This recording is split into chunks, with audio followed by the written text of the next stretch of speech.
Okay, good afternoon everyone. Welcome to our event today, Hospitality and Leisure, Safe Reopening of Indoor Facilities. The UK lockdown restrictions have been eased following a series of milestones, the next one being week commencing May 17th, when indoor hospitality and leisure will be allowed to reopen. Today's webinar will provide information and advice and answer your questions about how to get ready and how to operate your business in a COVID secure way. It's brought to you by health, safety and regulatory colleagues from local borough, district and county councils in Warwickshire. Please note this event's being recorded, so should you remain logged in, we take this as your consent to take part. The information provided today is current and correct to the best of our knowledge on the 4th of May 2021, so please note this if you're viewing at a later date. The format today will be for our panel to introduce themselves. We'll have a quick update on the pandemic situation in Warwickshire, and then we'll review your questions and any pre-submitted topics. You can raise your hand at any time or submit your questions via chat. My name is Ian Flynn and I work in the Economy and Skills Service at Warwickshire County Council, and I will be your facilitator today. I'd like now to introduce our panel.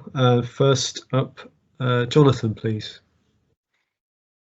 Good afternoon, everybody. My name is Jonathan Toy. I'm the Group Manager for Trading Standards and Community Safety for Warwickshire County Council, and I've been involved in a regulatory meeting with all the districts and boroughs, Warwickshire Police, Public Health, Warwickshire Fire and Rescue and Coventry City Council since the end of March 2020.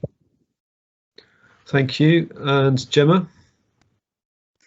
Hi everyone, Gemma Stainthorpe. I'm Health Protection Programme Manager at Warwickshire County Council in the Public Health Unit and been involved in the same work streams as Jonathan.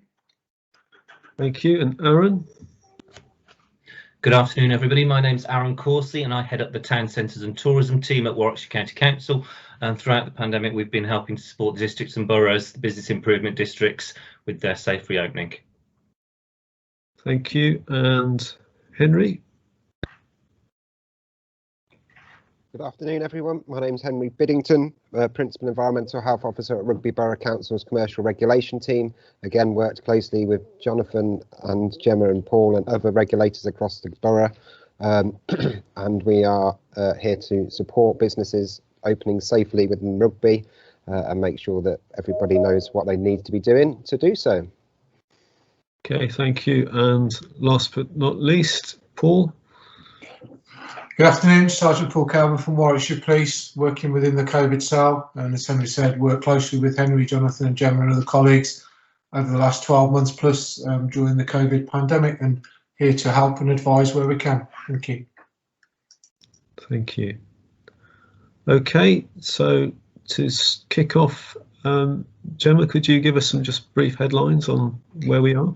Yeah, sure. I'll share a graph with everybody just because it's easier to see from that. So hopefully it will load. You see that all right? It's coming on. Yes, we can. Lovely. That's great. Okay. So I'm just going to show you this graph here, which shows the positive COVID cases, and this is our rolling rates per 100,000 population of positive cases in all of our district and boroughs in Warwickshire. So each colour across the top represents the district and boroughs. So you've got pink for North Warwickshire, purple Nuneaton and Bedworth, and green for Rugby. I'll just focus on those three today, as this has got more of a North and Rugby focus. So we look along the from the peak, the main peak in January kind of time, when numbers were incredibly high, up above 400 per 100,000 population. We've come down very nicely now. We're into early May and we are sitting at, I'll just go to the end here, so Warwickshire as a whole, we are sort of sitting at around 24, 23 per 100,000 population, and so the dotted line is Warwickshire average, and then obviously we're sort of focusing today, we've got North Warwickshire coming in really low at 10 per 100,000 population. Nuneaton and Bedworth and Rugby having a little bit of a spike at the moment. I say spike, it's very small numbers considering. We've got sort of around 40 up to 45 per 100,000 for those two. We can see sort of over the last few weeks, each of the district and boroughs pretty much have had little kind of peaks and then drops, and this is just kind of in line with what we would call sort of just outbreaks in the workplace and things like that, and then hopefully we are getting on top of those quite quickly, and then the numbers start to come down again. So that pattern we would hope to be increasing. So that is just that, and I will stop sharing my screen. So obviously we can see the general decrease is really positive, and we know that it's in line with national, the way things are going nationally as well. We know vaccination's up. It's over a quarter of Warwickshire population that have now had 2 doses of their vaccine, so it is positive times in that respect. But just on that, you know, just to kind of to set the scene, just a careful word, you know, we are still taking quite cautious steps as we move forward into completely new situations again. So the opening of indoor hospitality, etc., is a situation we've not been in for a long time, and we need to obviously take that slowly and see what the rates do and what the evidence shows as we go along. Thanks, Gemma. So very positive, and as far as we know, reopening will go ahead week commencing May 17th, but we don't have the final guidance from national government. And when are we expecting that to be released? It's this week, is it? It can be anyone's guess. Sometimes it can become a little bit close to the actual date in question. I'd really hope to see it sort of this week, if not beginning of next week, hopefully. So yeah, I think anything that we say today, just to caveat what we're saying, you know, we're going with best practice for Warwickshire and what we've learned so far in various stages, but to keep an eye on that emerging guidance for firmer guidance on what to be expected from the 17th of May. Okay, and we have a follow-up session, a further session for Tuesday next week at 2 o'clock at the same time. So hopefully then we'll have firmer details from government. Okay, did anybody else on the panel want to mention anything at this point, or should we press on? No. So for those who are joining the call as we were giving the instructions, feel free to put any of your questions in chat or raise your hand at any time. We have some pre-submitted questions and discussion topics, so perhaps we'll have a look at those. So in no particular order, if I have a queue to get inside my venue, do visitors, guests, customers need to have social distancing while queuing? And I suppose that's relevant now, and whether that will change week commencing the 17th. Paul?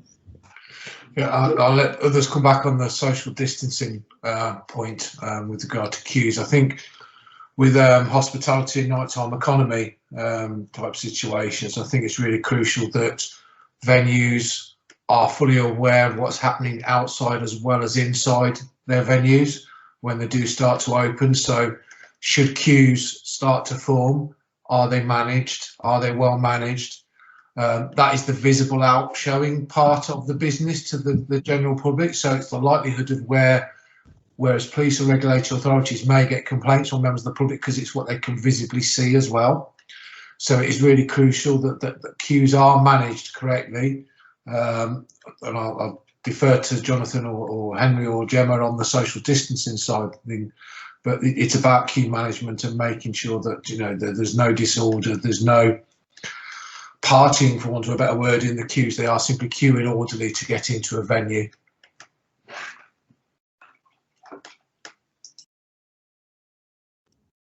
Does anybody want to come in on the social distancing part of that? Henry? Yes, I think that's just to reiterate, really, it does need to be managed to a certain extent by the venues because they are their customers. And yeah, there should still be social distancing in place. The current legislation or guidance is that social distancing should remain at 2 meters when people are queuing up. And people obviously it's likely that there will still only be 6 per group or 2 households per group allowed into a premises, so people should remain within those groups within the queues and not to mingle into different groups, as they won't be allowed to be doing so inside the premises either when they come in for their indoor hospitality. Yeah. Okay, thank you. You mentioned there, Henry, the numbers allowed indoors. Could we, as far as we know, can we confirm the numbers allowed indoors and outdoors from the 17th? So as far as we know, as things stand, we're looking at the similar numbers to what allowed indoors, outdoors at the moment. So currently it's groups of 6 if they're from different households, or 2 households, if that makes sense. So it's the rule of 6 or 2, limited to 2 households. That's outdoors at the moment, and it's likely that that's going to be the same indoors when the 17th of May comes along.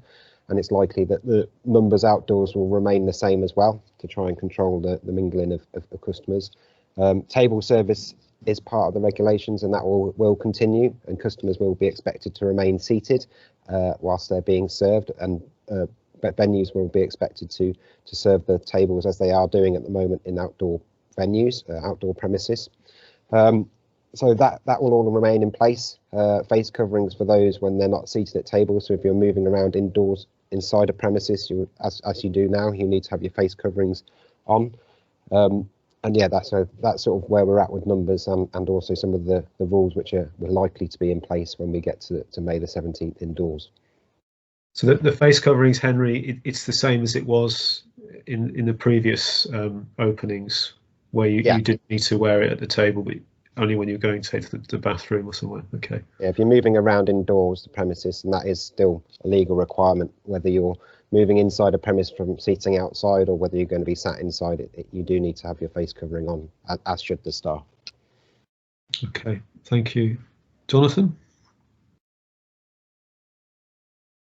I hope other panel members will kind of agree with what I'm about to say, but I have to say, from the work I've seen across the county, a lot of businesses in hospitality have done an absolutely amazing job.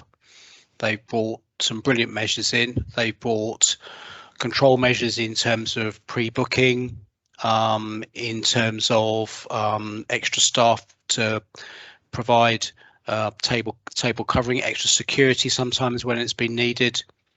I think we're facing quite a challenging period within hospitality over the coming weeks, and I think from a very personal point of view, some of the relaxation messages that have been coming out over this weekend are fantastic and great to hear, but it would be a real shame, wouldn't it, for the really good things that have been going on to suddenly stop or be swept aside, when actually we know that they're not only things that are keeping people safe and doing the right thing, but in many ways they demonstrate the commitment of so many businesses in the hospitality sector in terms of COVID and COVID compliance, despite the fact that many have had their own challenges over their patrons. So I think this conversation over queues and what arrangements need to go on within premises has to also be balanced within expectations in terms of patrons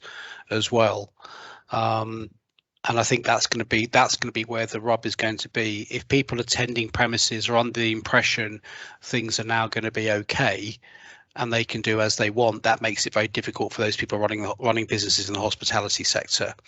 So I think there is something well in advance of people coming to a premises to know the expectation of the people who are running that premises. There is something in advance that needs to come from us as regulators and the police and our expectations of patrons going to certain locations. It can't all be on the shoulders of the patrons, of the operators. And I think we've got to work together to try and get that balance right with people in the industry, because they're the kind of issues going to facing us. We all know people wearing a face covering has a really big impact. We know we're regularly reminded by public health colleagues the importance of ventilation and improved ventilation. We know that social distancing has a really big impact, and if we can maintain social distancing in the region of 1.5 to 2 meters, even when people are seated, then it's a really big plus. All those, and we know that hygiene has a really big difference, and hygiene placements at entrances, exits, toilets, all of those locations is really important. We shouldn't be dispelling any of those things. We shouldn't be getting messages out that those other things are going to be okay because there's an easing of regulations. And I think that's a conversation we have to start having today with businesses. How do we make sure we work with you to be the very best in Warwickshire, and keep everybody safe and not lose that really good work that so many businesses, I know many of on the line today, will have put into place over the last few months. Yeah, that's well said, Jonathan. And I just briefly mentioned the Warwickshire, Coventry, Solihull, Warwickshire COVID Business Pledge. We can share a link to that at the end. That lists up all of the commitments that we expect of businesses. And you can put that checklist up for staff and customers and display the poster to show that you are, doing all the good things that you need to be doing to be COVID secure. And an additional benefit of signing up for the pledge is access to employee assistance support. So it's an online and telephone service which you can offer to your staff. If they're having any issues around whatever it be, financial problems or personal problems or well-being and mental health problems, then that's a support you can offer. Paul? Yeah, just wanted to add to something Jonathan was saying, to help the businesses. Obviously, my concentration is very much on sort of nighttime economy hospitality, but just to highlight some of the things that were reported to us previously, so they can, businesses can look out for it, put measures in place to try and reduce these type of complaints. And the regular complaints or reports that we got to police were around staff members that weren't wearing face coverings when doing indoor hospitality, when serving people inside, public not wearing face coverings when they were moving about, in particular when public were entering premises. So they were outside in queues and entering. We got numerous reports about members of the public that were walking into the premises without face coverings, as they were technically walking around inside, so they should have been wearing them. How many people were sitting at tables? It's a regular one that we get. So the rule of 6 or the 2 households, and also people moving around tables. Regular reports about people that move from table to table to table. Other areas that we got a number of reports about were people standing drinking. So 6 people were sitting at a table and then another 2 were standing around it drinking, etc. And then the final one we've got regular reports about was people standing at bars drinking. And obviously these are all, bear in mind that we're expecting the guidance to be similar when it comes out. So some of these may change if the guidance changes, but going on past history and being through this over the last 12 months, we're expecting potentially something similar. And then as police, we would be expecting similar sort of complaints being made to us. People want to feel safe in venues. They want to be able to go out. They want to return. That is the most important thing for the businesses. They want to return to the business because they feel safe. So if they feel safe on their first trip, you've got repeat customers because they're going to come back because they feel safe. So all those little things that they see, they may or may not report, but they remember them. So it's just about trying to stop those happening so they don't become an issue for the business. Thank you. Thanks, Paul. Helen, do you like to come in? Thanks, Ian. Yes, it was just to remind everybody that over and above the local business pledge, there is, of course, the We're Good to Go accreditation, which is the national and even international, though I appreciate international isn't really very relevant at the moment, but it's certainly the national recognised accreditation run by Visit England and Visit Britain. So hopefully we will be getting some people outside of the direct Coventry and Warwickshire area and Solihull area. So I just wanted to remind people that that's there as well for assurance and confidence. Yeah. So and Helen heads up Shakespeare's England, so I'm sure most people on the call will recognise her. But Shakespeare's England, along with North Warwickshire Tourism, do a lot of work, obviously, to promote travel in the Warwickshire area. So yeah, thanks, Helen. No problem. Nick, would you like to put your question? So I don't have your surname, but you might need to take yourself off mute.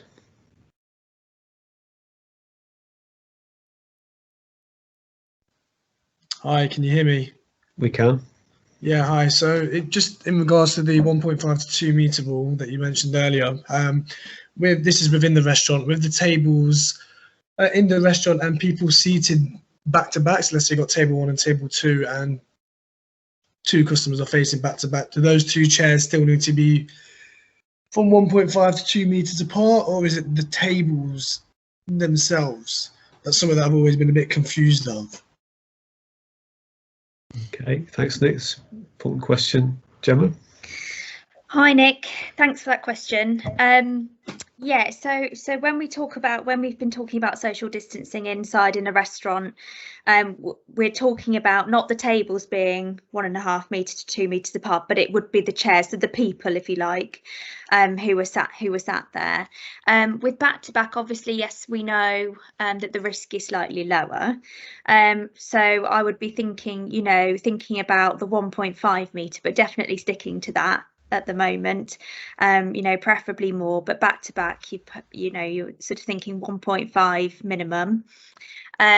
Reason being, this is a completely unique situation that we're going into with a new strain, really, in the grand scheme of things. So the last time indoor hospitality opened, we were dealing with a slightly different strain in a slightly different situation.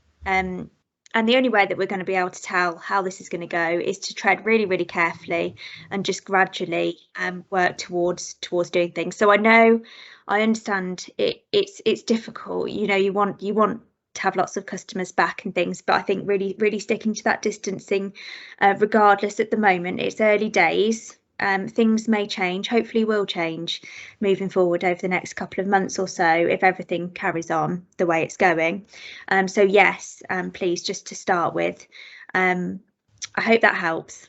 Yeah, no, absolutely. And there's just previously, before this lockdown, I just found there was a bit of confusion between. But yeah, no, that's absolutely fine. Yeah. No, thank you for that. Thank you for answering. No worries.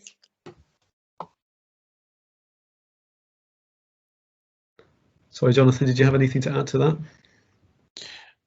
As usual, Gemma's done a fantastic reply to it, so I hope that was helpful, Nick. I think also just think about the layout of your tables in terms of how it operates within your premises as well.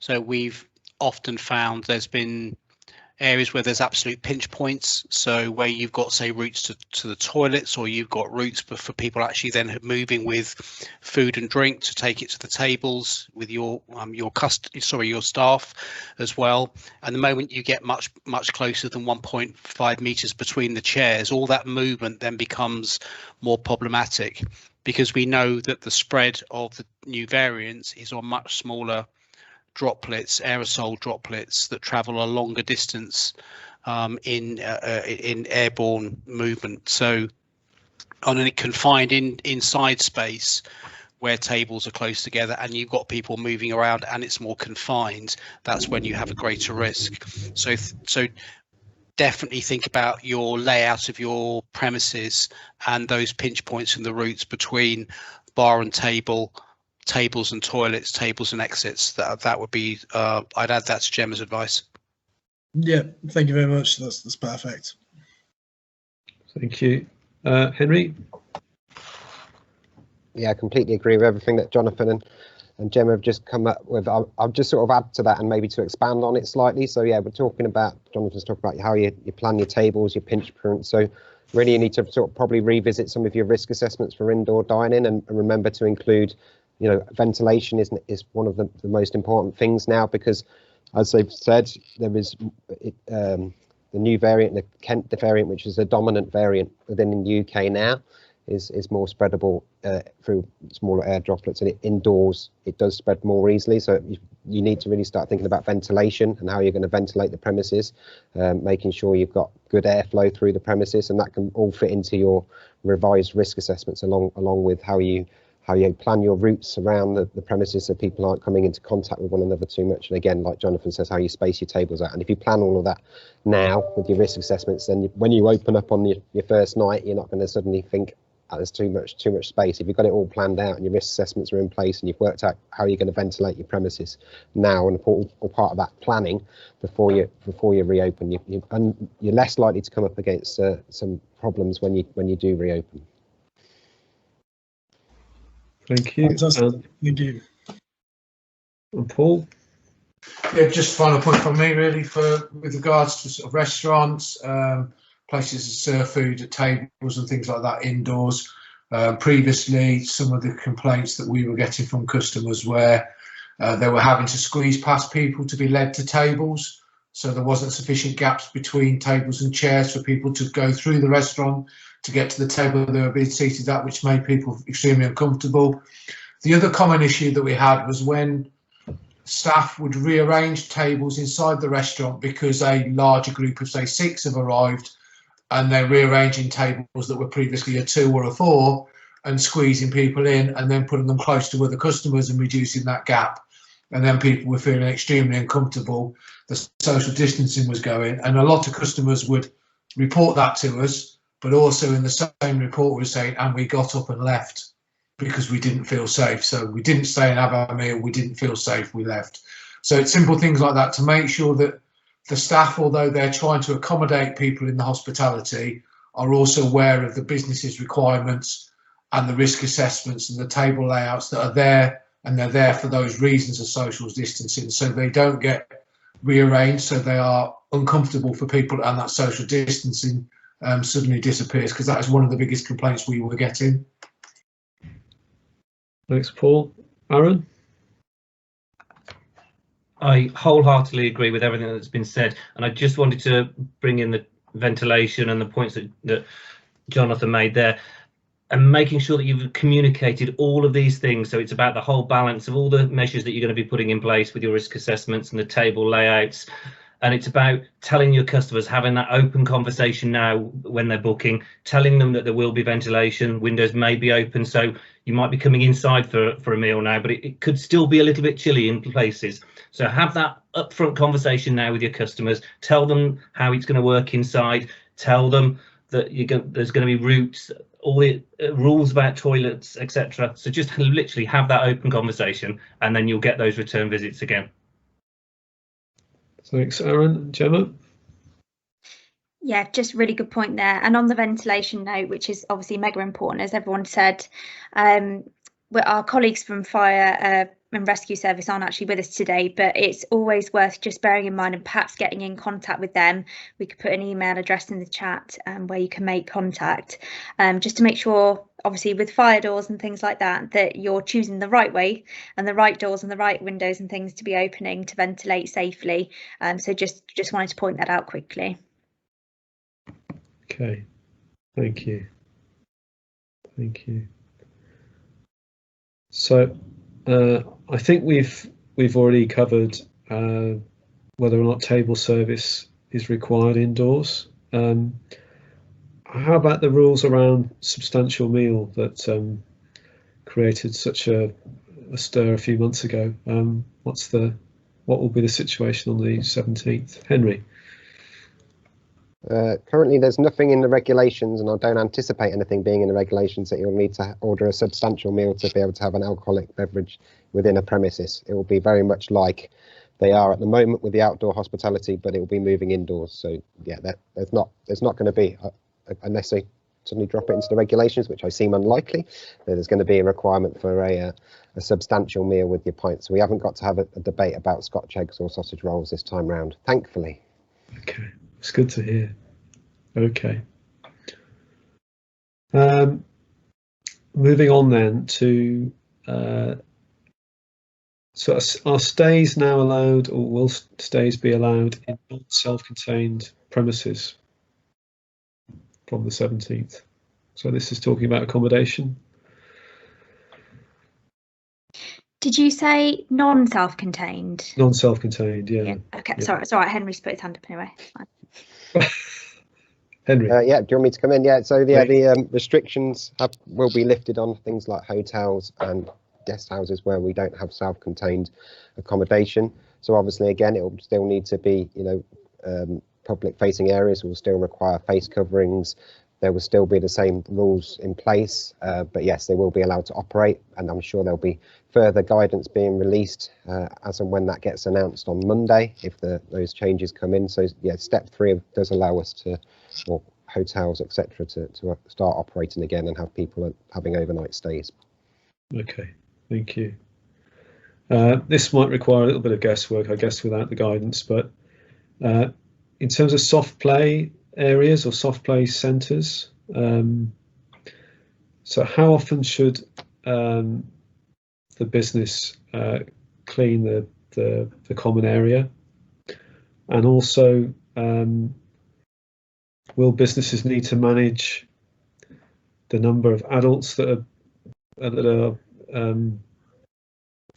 going into the play area with their kids, in terms of, I guess, it's in terms of distancing? Jonathan, I'm sure you're an expert on these things. I'm slightly worried, and I thought you were going to suggest that adults use the soft play area. I don't know where you were going with that question then. I don't think we need the guidance on this one. I think, again, it's a bit about people being sensible and people operating a venue that might have a, children's play area or an area which is whether it's a soft play area or whether it's children's equipment.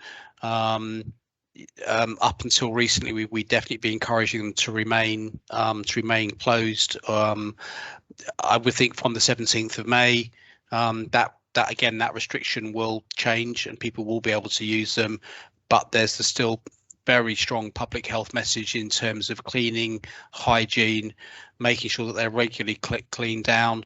I'm sure Gemma will have her own view about how often that should be, but certainly if the opportunity were there, 20 minutes, half an hour between, 20 minutes to half an hour every time or throughout the day without any question. If it can be cleaned down, or if it can be used by a particular family group and then cleaned down afterwards, that would be fantastic. That might not be possible. In terms of adult supervision, again, we would have an expectation that the adults were to be keeping an eye on their children within this. We've got to get the balance right, haven't we, between people remaining at their tables whilst at the same time being able to use the equipment. So that might be some planning to be put into place with the people who are booking the venue, the operators. If you've got a family group and you know that they might want to use the soft play area that you might have available, make sure that they're closer to it and they're not disturbing other patrons at the same time. So it just needs a bit more thought. And we would always say, go back to your risk assessment, have a look at your risk assessment and literally walk it through as to how it works best within your premises. So I suppose in summary, yes, those things are more available. It doesn't necessarily mean you have to make them available. Be comfortable about their use, review your risk assessment, and very, very regular hygiene and cleansing, a minimum of every half an hour, if you can, more frequently than that. Thank you, Jonathan. Gemma? Just to say with that, I think it comes down to starting to think without the guidance, as you say, but just thinking around how to kind of section that off. So it's whether you've got sessions of play, might be a logical idea. So people book into certain sessions, and then again, it's cleaned down. So touch points are rigorously cleaned down in between those sessions might be a good way to come at it. Obviously asking children to wash their hands or sanitize their hands before they go in and when they come out. I think are really, really important things. It's just starting to think and plan carefully, knowing what we've known already about how best to work and how best to section it off, I would say. But we've been doing this a long time now. Everyone is well aware, but I would say just kind of try and make it bite-sized chunks. Yeah, okay, thank you. And Henry? Yeah, so just briefly, obviously, because when the 17th had come, obviously actual soft play centres, I suppose, will be allowed to reopen. So I don't know if that's what we're talking about, whether we're talking about soft play within hospitality venues, but yeah, completely agree with everything everybody's said. But just, yeah, managing bookings, it'll probably still be the same indoor meeting rules, so rule of 6, just trying to, I guess it's just having those bookings rather than just have lots of people turning up. So you're doing booking sessions like Gemma said. Yeah, and it's just trying to manage it. But again, they're thinking about a soft play centre, which I quite often think about when my 4-year-old's screaming at me. Yeah, they're great places to take your kids, but again, they need to be well ventilated, making sure you're thinking about how you're going to ventilate them, because quite often they're quite enclosed spaces as they are, and just managing the amount of people in there, you know, and trying to, it's difficult to avoid crossover when some of these, because they're quite big venues. So again, it's just how you manage the numbers, I suppose. And Henry, talking of 4-year-olds or 2-year-olds or 3-year-olds, they often will call for mummy or daddy to join them in the equipment, and you know, you could potentially have a number of adults in the equipment at the same time. I suppose that's a tricky one to. I think that's, again, it's just about managing the numbers of the people within the premises so they can be within there, I suppose. Yeah, and if they're little ones, they quite often need help or help climbing up something or whatever. So we've been there. Well, I have halfway up a tube, but yeah. So it's important, I guess, the overall management of the numbers and making sure that bookings aren't greater than 6 people, so you don't have loads of different households mixing as much, keeping that to as minimal as possible, I suppose. It's difficult to social distance children, so they won't always necessarily social distance one another, but again, the parents should be socially distancing and not standing around in groups talking whilst they're supervising their children, and all of those sorts of things that you need to think about when you're writing your new risk assessments and trying to get this into place. Okay, thank you. And Jonathan? Sorry, I was listening to my good friends and colleagues there. Can I just add one other thing? I know it sounds really a bit dumb, to be honest, but I'm going to say it anyway. Talk it through with your staff as well. You know, the fact that you've got the equipment there doesn't mean that you need to use it immediately, and it may be that your own staff have got their own concerns about how they're going to manage all the other complexities with opening up indoor arrangements. You know, the questions that Nick was asking about table sizes and table service and all those elements as well. That soft play area or that play equipment might be another complexity that they, you know, your staff don't feel comfortable with while managing all the other issues. You can always introduce it once you're comfortable with getting everything organised indoors as well. So it doesn't have to be everything grandly opens on the 17th of May. And, you know, if staff don't feel comfortable with it, or if you think, you know what, the only way I can do this, I'm going to have someone to supervise the equipment at all times, then is it practical to do it on that date? So please talk to the people who are part of your business and help it make it successful. Don't leave them out of the conversation. Okay, thank you. So yeah, staff key. Got a couple more questions here, but for those others on the call, feel free to put your hand up or pop your questions as you think of them in chat. We touched on queuing earlier. When you get to the end of the night, who's responsible for the dispersal of customers so they're not gathering outside the venue in large groups? Paul, I guess you get calls about this, do you?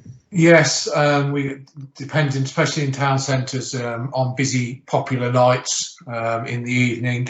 Obviously, previous lockdown when we came out with hospitality and they had the curfew time. Obviously, that was slightly different because everybody was coming out at 10 o'clock.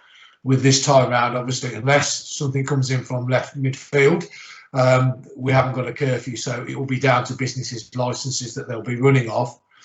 So I'm hoping this will be more staggered around town centres. But even so, venues need to be mindful of what their patrons do once they leave their premises. Obviously, once they're down the road and away from their premises, that's out of their control as such.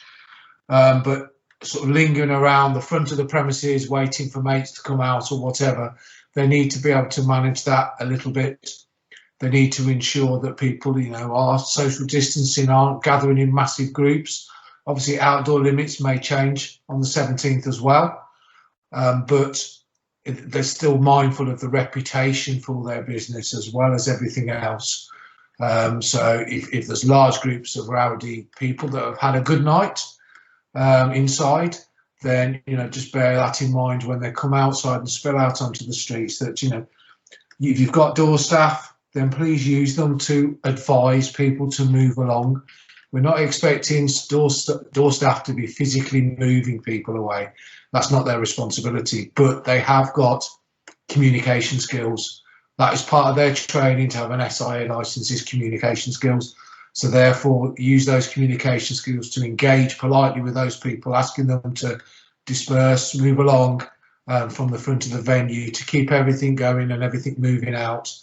Consider staggered leaving times as necessary as well. If you have a larger venue, even though there potentially will be limited capacity under the new regulations, if you've got a larger venue, consider sort of dispersing that as a staggered rather than everybody at the same time. But it's all about that perception, but also any disorder that may be on the street that we're trying to prevent, because if people are getting into disorder, that means they're getting into close contact.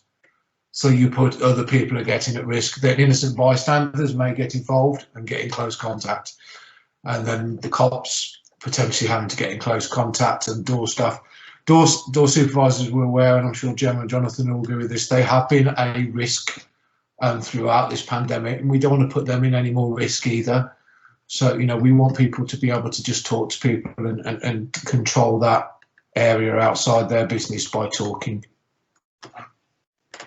Okay, so I guess we've learned quite a lot from the the experience of outdoor hospitality over the last few weeks. I'm sure Paul is drawing on some of that now. Is there anything else that we've observed or learned? Clearly, we've seen some busy venues, you know, around the patch with the fine weather as well. It's not the case today, but hopefully that will come back. Gemma. Yeah, just some observations of good practice, really, that we've seen. I wanted to just briefly mention that sort of outdoor hospitality, they've been doing really well with the test and trace. So with recording people's details who are visiting. So just a reminder, please get your QR codes up for logging your customers' details. If you know, provide pen and paper if people don't have a smartphone.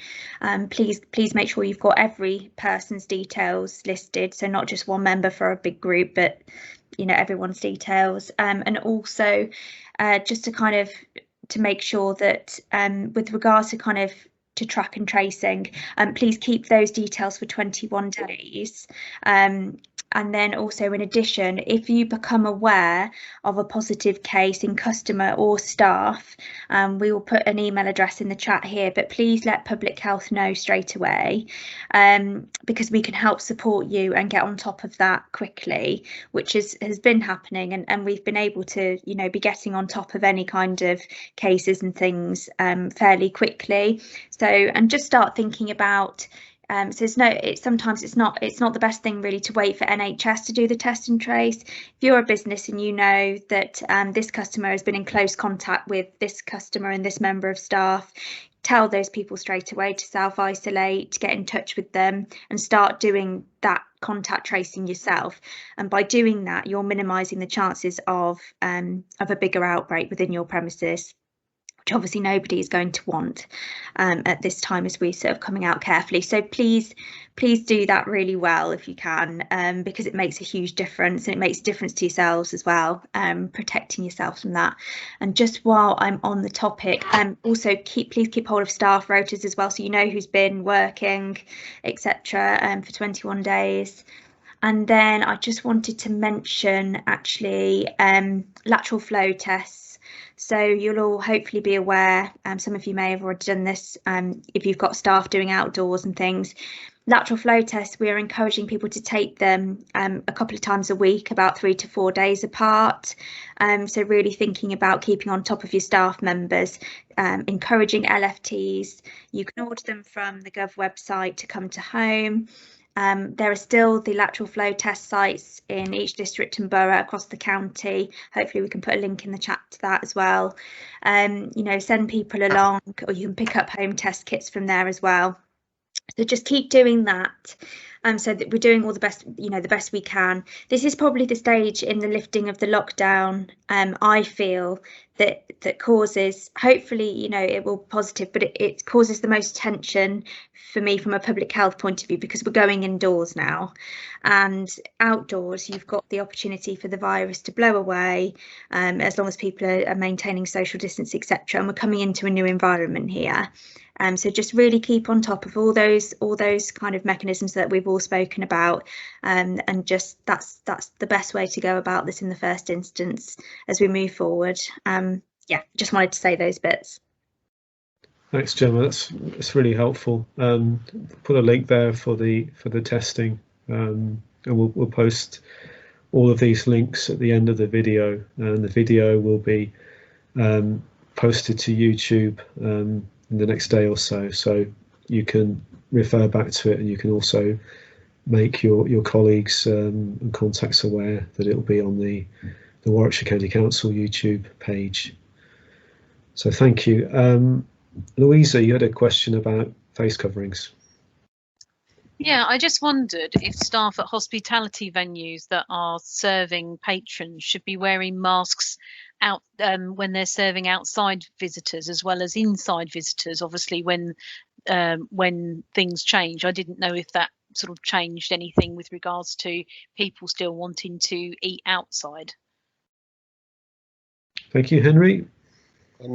Gemma might have a public health talk on this, but my advice has been, and I've visited a number of premises with outdoor catering or outdoor hospitality, is that the staff, because of the way they interact with the customers when they're serving food, they're leaning over, they're likely to be within 2 meters of those people.